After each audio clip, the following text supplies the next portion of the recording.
2025 সালটা অজয় দেবগনের জন্য ভরপুর সিকুয়েলের বছর বলা যায়, কারণ তার একের পর এক ছবির সিকুয়েল মুক্তি পেয়েছে এবং পাবে। একদিকে যেমন অজয় রেড 2 চূড়ান্ত সাফল্য পেয়েছে, ঠিক তেমনই তার পাশাপাশি প্রকাশ্যে এসেছে তার আগামী আরো এক ছবির সিকুয়েল দে দে প্যার দে 2 এর ট্রেলার। মঙ্গলবার জাঁকজমক আয়োজনের মাধ্যমে দে দে প্যার দে 2 সিনেমার ট্রেলার মুক্তি দেন নির্মাতারা। অনুষ্ঠানে উপস্থিত ছিলেন অজয় দেবগন, আরমাদবান, রাকুল প্রীত সিং, জাভেদ জাফরি, মিজান জাফরি এবং গৌতমী কাপুর। রোমান্টিক কমেডি ঘরানার সুপারহিট এই সিনেমার সিকুয়েল ভক্তদের মধ্যে উচ্ছ্বাস তৈরি করেছে। তবে ট্রেলার মুক্তির পর একটি প্রশ্ন সোশ্যাল মিডিয়ায় ট্রেন্ড হয়েছে, তা হলো টাবু কোথায়। দে দে প্যার দে সিনেমায় অজয় দেবগনের প্রাক্তন স্ত্রী মঞ্জু মেহরা চরিত্রে অভিনয় করে দর্শকদের মন জয় করেছিলেন টাবু। সিকুয়েলে তার অনুপস্থিতি ভক্তদের কৌতূহল বাড়িয়েছে। সকলেরই প্রশ্ন, এই ফ্র্যাঞ্চাইজিতে কি টাবু আর ফিরবেন না? এই প্রশ্নের উত্তরে সহ-প্রযোজক লাভরঞ্জিত ইঙ্গিত দিয়েছেন, সিনেমাটির তৃতীয় পার্টে টাবু হয়তো ফিরে আসতে পারেন। লাভরঞ্জন বলেন, আশা করি সিনেমাটির তৃতীয় কিস্তি নির্মিত হবে। প্রথম পর্বে আমরা ছেলেটির বাড়িতে গিয়েছিলাম, সবকিছু ঠিকঠাক থাকলে তৃতীয় পর্বে দুই পরিবারের দেখা হবে। প্রযোজক লাভরঞ্জনের সঙ্গে সুর মিলিয়ে অজয় দেবগন বলেন, সবকিছু ঠিকঠাক চলে, আর যখন দুই পরিবারের দেখা হবে তখন টাবু এর অংশ হবে।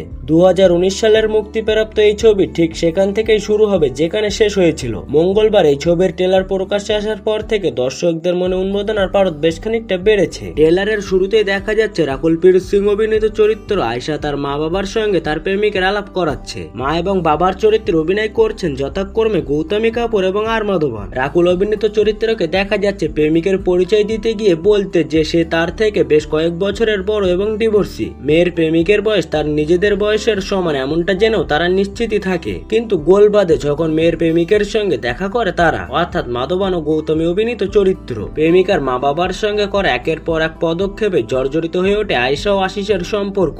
সেসব অবধি কি হবে তা তো ছবিই বলবে। ছবিতে দেখা যাবে অজয় দেবগন এবং জাভেদ জাফরির মধ্যে বন্ধুত্বের সম্পর্ক। বন্ধুর সম্পর্ক যত জটিল হয়েছে তত তাকে সাহস জুগিয়ে গিয়েছে জাভেদ জাফরি অভিনীত চরিত্রটি। অংশুল শর্মা পরিচালিত হাসি মজা ও সব রকমের উপাদানে ভরপুর এই ছবি মুক্তি পাবে বড় পর্দায় আগামী 14 নভেম্বর।